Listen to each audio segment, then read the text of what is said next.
Chair. Mr. Chair. Mr. Rentz. Could I just ask a question while he's coming? Just a question of Martha, just your reaction, the suggestion that there be, in addition to showing success stories, that it's some a reference that these are examples of things that would be consistent with the Delta plan. As again, I think that's maybe a good way to tie in either in the text or is there a reaction that would be somehow countered in any way? I think it would be very helpful, and it's something that as we get this policy nailed down, I plan to put in. So I agree with that. Okay, so you reference back to those because I think it makes sense. Okay, thanks. Yeah. Okay. Thank you, Mr. Eisenberg. I thought I did hand in a blue slip. If I did, my apologies. I think I've thrown away.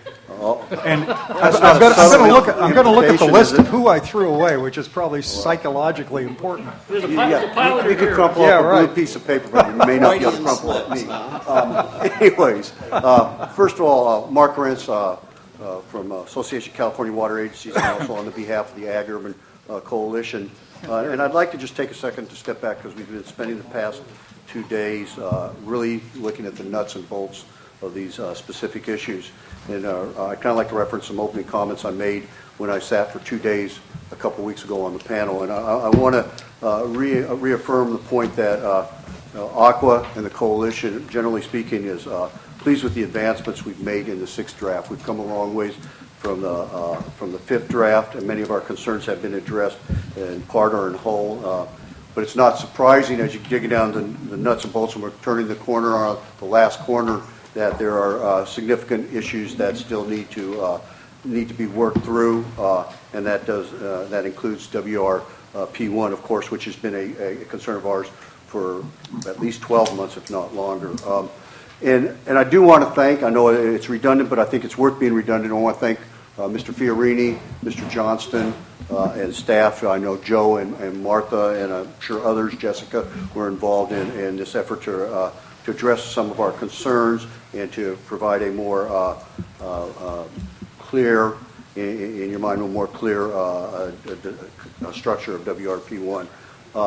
I do need to say, though, on behalf of those who are not here today, just to let you know that I am concerned that because some coalition members are not here, ALCO members are not here, they have not had the opportunity to read, review, and comment on this very substantial modification to WRP1.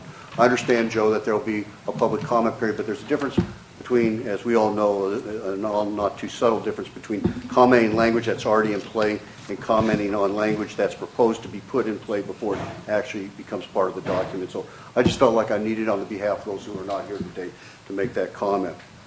With that in mind, I just have a few specific comments and suggestions for some ideas that might improve it. I know that's going to be redundant to some of that have been said by some of the other representatives earlier. Not surprising. We had 40 minutes to review this, and we tried to collaborate on our thoughts before we came back, and hopefully we're providing you with some good food for thought. And let me focus on paragraph number 3, which several people have alluded to. In the full context, and let me take one step back. When I look at regulations, which is what this is, I tried not just to look at the regulation for today and how the people who are the authors of the regulation, the staff that is present for the regulation, how they intend it to be interpreted, how they intend to be implemented. I try to look to the future, acknowledging that some of the council members won't be here, I won't be here, staff may not be here 5 years down the road, but the regulation will quite likely be here 5 years down from the road. My experience in over 25 years dealing with regulations is a lot of this stuff comes back after 5 years. So I try to look at it in that context. And when I look at that third paragraph in the context of the overall regulation, it still provides some confusion with me. I understand what the intent is, but I'm not sure I read it in the language as laid down on the piece of paper. As I understand it, the intent of that third paragraph is to say that the Delta Plan has a statewide goal of reducing reliance on the Delta and improving regional self-reliance, et cetera, et cetera. I would encourage you, if that is what you're trying to say, that you say it. And I have two ways you could say it. You could either start the sentence by saying the statewide goal or a statewide goal of the Delta Plan is to reduce reliance, et cetera, et cetera. Or you could say the purpose of one of the purposes of the Delta Plan is a statewide goal too. That way we understand clearly, and it's articulated, that this is a goal. This is not a standard, which I've been told it's not a standard. We've heard that it's not a standard date, but it's a goal of the plan. I think that would help us all understand the intent of the council in that language. That's one suggestion I would throw out for the author's consideration. The second one, and I'm going to focus on, is item number 2, the identified, evaluated, and you've heard everybody express concern about all feasible options.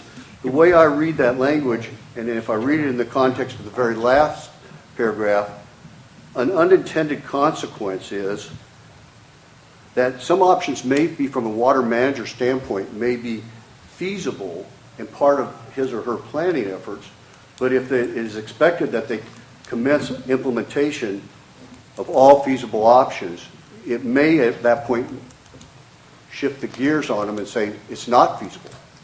It's not economically feasible. It's not practical for us to do all these. And I mean, the examples that are used down here, I think we all recognize they're not cheap. Water recycling is not cheap. Stormwater capture and use is not cheap. Conjunctive use projects are not cheap. So perhaps some language that would help clarify and ameliorate some of that concern is if you had some along the line that said identified and evaluated all feasible options to reduce reliance on the Delta in the said plan and provide for a schedule or provide for implementation.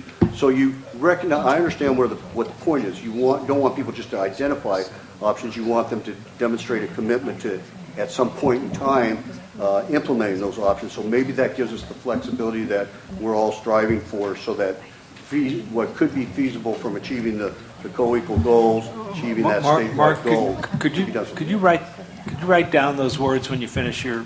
Yeah, I've got them written down here, and I'll try and get them clear. Thank you. I know it's scratchy, but I will, Mr. Johnston, be glad to. And on number 3, so I don't. Number 3 in the 5th paragraph? Same paragraph, yes, sir. Number 3 is, I'm assuming the way it's laid out that, and especially since paragraph 3 is a statewide goal, that it's going to be left up to the individual water supplier to develop their method for measuring reduction in Delta reliance and improvement in regional self-reliance. I'm assuming that's what that intent is there. It may need some clarification. Finally, on Mr. Becerra, the point Mr. Becerra made, and given that I think it would be consistent with what's laid out in item number 2, in the last paragraph, perhaps consider language that says feasible options could include, but are not limited to.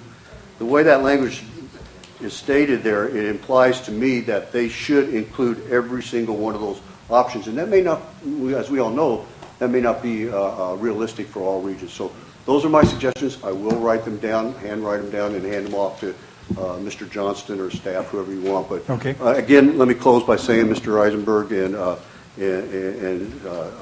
council members and staff, appreciate all the hard work over the past several days. We've all been traveling down this road for 18 months, and looks like we're getting ready to turn a corner. Thank you.